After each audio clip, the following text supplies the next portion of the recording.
Welcome! In front of me I have Xiaomi Smart Band 9 and I'm gonna show you how to soft reset this device, basically how to restart this device.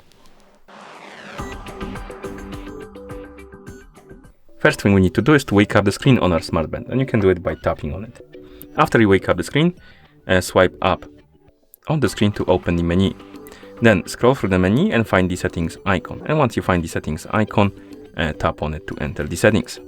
Now scroll through the menu, through the settings, find the system option, and once you find it, tap on it. And here we have the option called reboot. Select it, and then tap on the checkmark to confirm and basically restart the device. It will vibrate, and after a couple of seconds it should be done rebooting. Like this. And that's how you soft reset this device. Thank you for watching. If you found this video helpful, please consider subscribing to our channel and leaving a like on the video.